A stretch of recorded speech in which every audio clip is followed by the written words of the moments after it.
Hello friends, welcome to college world. আশা করি সবাই ভালো আছেন।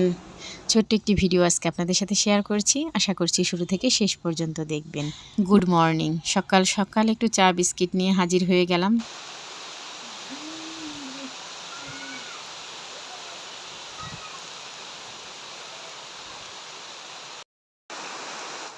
বাইরে এত সুন্দর মনোমুগ্ধকর বৃষ্টি হচ্ছে, দেখেই মনটা ভরে যাচ্ছে।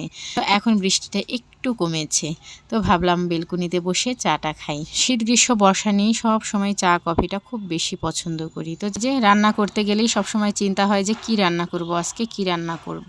তো অনেক চিন্তা ভাবনা করে ভাবলাম একটু খিচুড়ি রান্না করি। যেহেতু বাইরে বৃষ্টি হচ্ছে, বৃষ্টি এসেছে, তার প্রেমিকা আসবে না তা কি করে হয়। যাই হোক, একটু ফান করলাম আর কি। কড়াইতে দিয়ে দিয়েছি সরিষার তেল, শুকনো মরিচ, তেজপাতা, পাঁচফোড়ন আর আদা থেতো করে দিয়ে দিয়েছি। তো যাই হোক, সব কিছু দিয়ে ভালোভাবে নেড়েচেড়ে নিচ্ছিলাম। তেজপাতাটা একটু পুড়েই গেল, তো যাই হোক কিছু করার নেই। তারপর চাল ডাল দিয়ে ভালো করে ভেজে নিচ্ছি।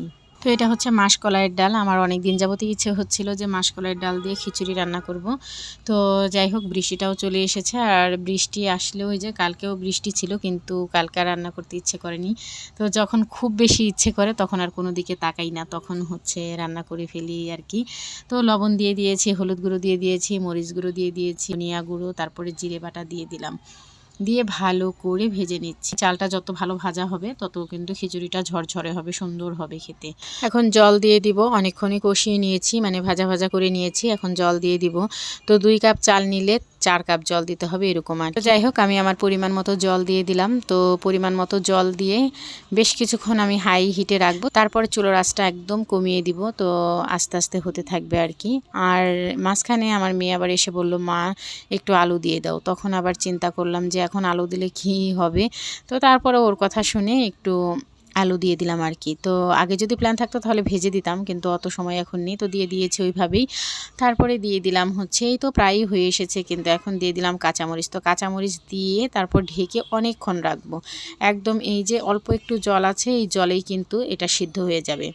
এটা 90% সিদ্ধ হয়ে গেছে। তো আর 10% আছে, ঢেকে দিলে একদম ঝরঝরে হয়ে যাবে। ঝরঝরে খিচুড়ি রান্না করব এরকম একটা ইচ্ছে ছিল।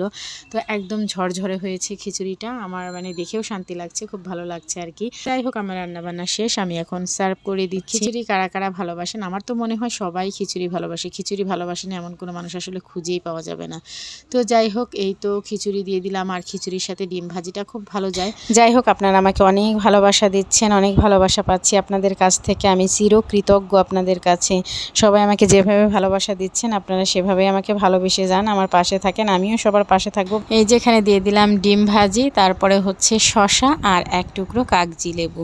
তো সবাই আমার জন্য বেশি বেশি করে দোয়া করবেন। আপনাদের জন্য অনেক শুভকামনা। আজ এ পর্যন্তই, ভালো থাকবেন। Bye bye, tata.